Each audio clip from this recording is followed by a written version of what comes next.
The U.S. Ranger laughed when he asked the gray-haired woman her rank inside the buzzing GP tent, because no one believed someone like her could outrank anyone in that room.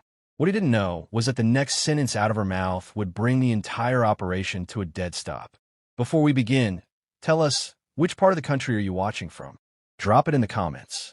The GP tent hummed with controlled chaos, radios crackling, medics moving with purpose, officers clustered around folding tables covered in maps.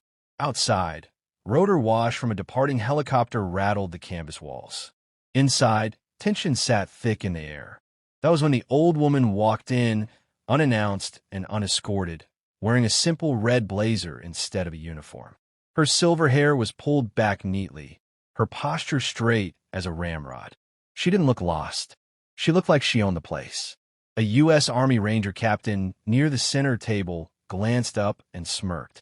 He was decorated, confident, and riding the high of a successful overnight op. To him, she looked like a senator's aide or someone's grandmother who had taken a wrong turn. He chuckled just loud enough for others to hear and said, "Ma'am, this is a restricted area.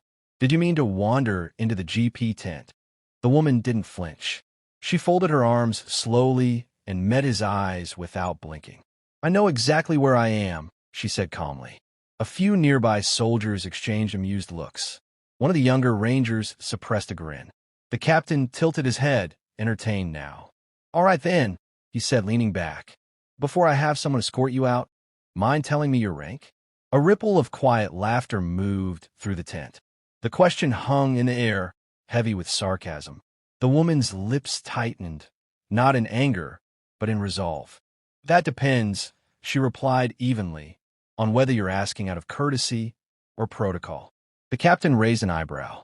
"Protocol," he said, still smiling. She nodded once. "Then protocol requires you to stand when addressing a superior." The tent went silent. At first, the captain laughed again, louder this time. But the sound died quickly when the senior medic at the far table stiffened.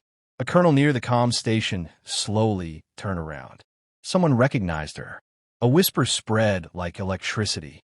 The woman reached into her blazer and produced a worn but unmistakable ID, placing it gently on the table.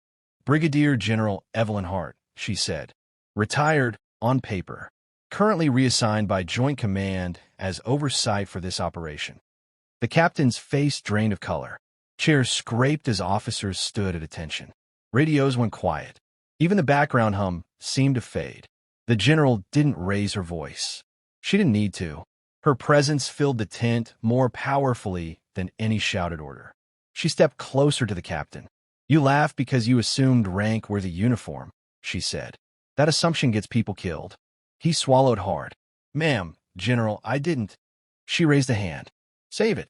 Tell me instead why your perimeter logs don't match satellite movement from 2 hours ago."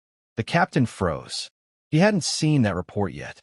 Another twist landed when she turned to the map table and began pointing out gaps, supply delays, misaligned patrol routes, a medevac window that was off by 6 minutes.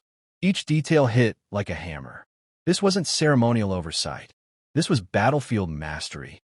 By the time she finished, even the most skeptical soldiers were staring at her with open respect. "I didn't come here to embarrass anyone," General Hart said, finally softening her tone. "I came because this mission matters, and because experience doesn't retire when the paperwork does." She picked up her ID and looked around the tent. "Now let's fix this. Together." The captain straightened, saluted properly this time, and said quietly, "Yes, ma'am." As the GP tent sprang back to life, sharper, faster, better, one truth settled over everyone present. Legends don't always announce themselves. Sometimes they walk in quietly and wait for you to underestimate them. I sure to subscribe to the channel.